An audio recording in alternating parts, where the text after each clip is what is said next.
Hello, Geneva, and welcome to Officially Speaking. I'm your host, Kevin Starr. Today, we're going to take a look back at the year 2014 and the year that it was in Geneva. To help us do that, we have a special guest. You may know him from the hit show Business Beat on Geneva Broadcast Network, but here at City Hall, we like to refer to him as Mayor Kevin Burns. Mayor, thanks for being here today. Thank you, Kevin. It's good to be here. So let's start off the show talking weather. The winter, it seems like it's arrived a little early this year. It's brought back nightmares for me personally about the winter from last year with the large snow and freezing temperatures. Right. So I know a lot of residents are probably wondering, how is the city prepared for this winter coming up? The lessons learned from the great snow events of 2014 have prepared us for what we hope to be a milder winter in terms of temperature and hopefully snowfall. But on the off chance Mother Nature decides to deliver its fury yet again, we are prepared. As you well know, we have a dedicated crew of snow plowers, and they are out there when we have in excess of 2 inches of snow. We have ample supply of salt to provide safe passage to and from work, running errands, picking kids up to school, going to social events. So we're confident that we are ready for, again, whatever Mother Nature delivers. One of the programs that was started in 2013 but has continued this past year is the Art on Fire program. I know this has been kind of your personal project, so tell our viewers a little bit about it, Art on Fire, and what's been the community response to date? Well, the Art on Fire program began primarily as an extension of the Art for All at City Hall program, where we honor our student artists throughout the elementary, middle school, and high school communities. The Art on Fire was an opportunity to invite our community to show their own artistic talents on what every neighborhood has, and that, of course, is fire hydrants. As you may or may not know, Kev, we have over 1,800 fire hydrants in the city of Geneva. To date, I believe just under 200 have been designed by our community artists. So we hope over the years, more and more folks will participate and design what is essentially a kind of nondescript public utility sitting in the right-of-way, something a little bit more attractive and creative. Geneva in 2014 has received a number of different distinctions, from being one of the best places to live, the third safest community in Illinois, best place to take a date. Yeah, amazing, isn't it? And even the best place to take a vacation. So what do you think, in your opinion, makes Geneva a great community?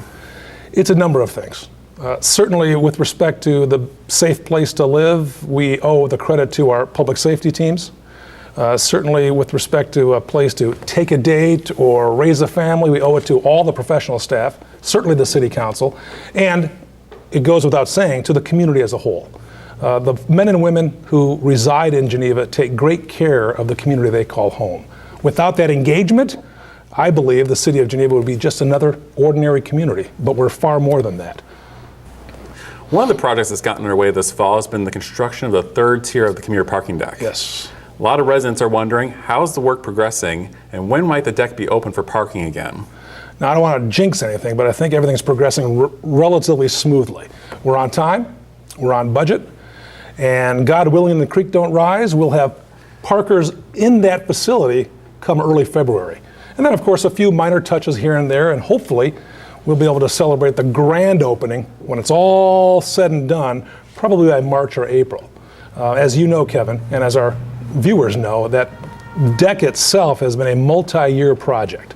And just adding the third tier to that deck has been an extraordinarily long time as well. So I want to say thank you to all those who have funded it, and a special thank you to the commuters for their extraordinary patience during the construction season.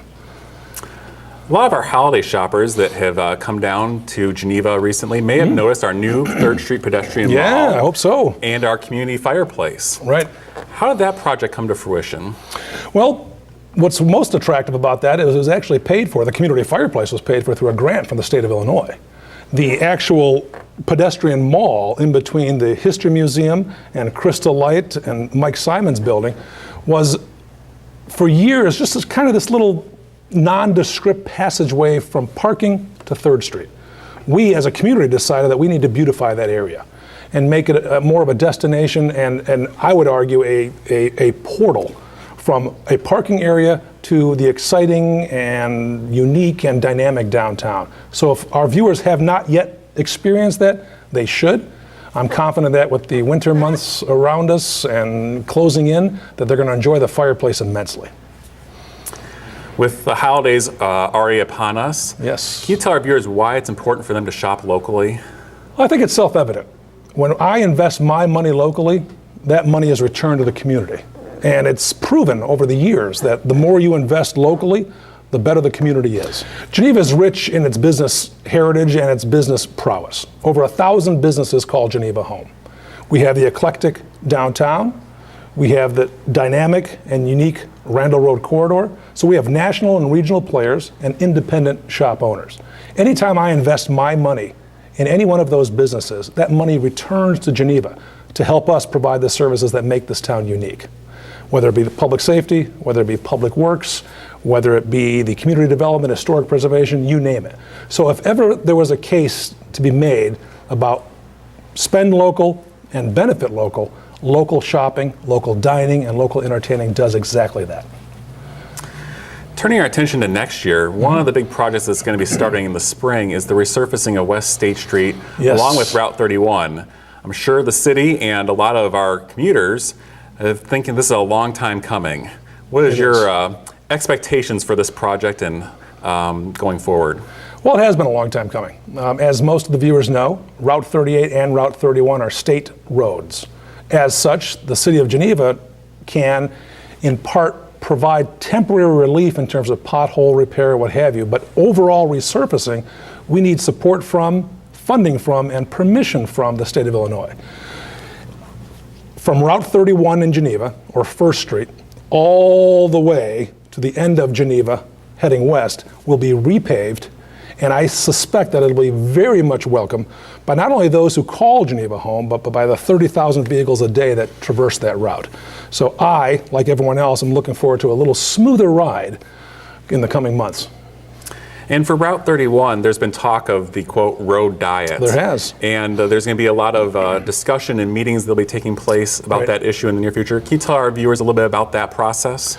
Well, in essence, the road diet is pretty self-explanatory. It's narrowing, not the road, but it's narrowing the drive lanes from 4 to 2 with a middle turn lane throughout the route. So imagine Fabian Parkway on the south, northbound to Elizabeth Place.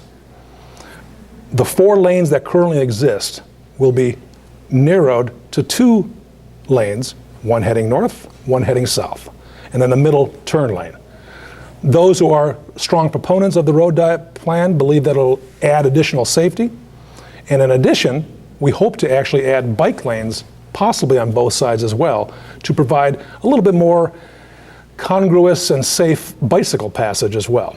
To your point earlier, much discussion needs to take place still. Those hearings for public commentary will be coming up shortly, and then we'll take all that information and determine as a council whether to move forward on that plan. Also, since we're talking about 2015, what do you feel might be the other things that might be on the radar in the coming year? I think what's most exciting is you're going to see some evolution of our downtown. You're going to see extraordinary redevelopment opportunities in both housing and commercial redevelopment. It's interesting to note that now that we're beyond the recession period, a lot of folks are taking a second look at developing projects in Geneva and, of course, elsewhere.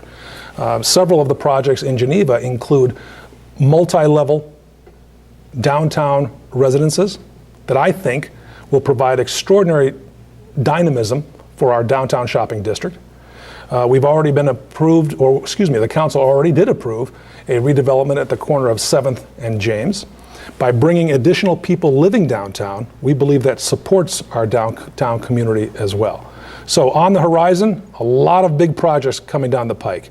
And as always, we encourage all the citizens to participate in that debate and that discussion. As we wrap up the show, we thank you for your time. Thank you. Geneva obviously has a lot to be thankful for. We do.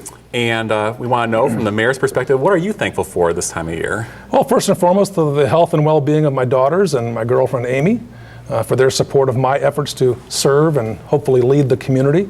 I'm thankful for the city council. I'm thankful for the professional staff, and I'm thankful that I have the opportunity to live and serve in a community that is engaged, involved, informed, and truly cares about the future of this community. That's all the time we have for Officially Speaking. I'd like to thank Mayor Burns for his time and insight for today's show. We also thank you for watching. We hope you've had a great 2014 and tune in again next year for the next episode of Officially Speaking.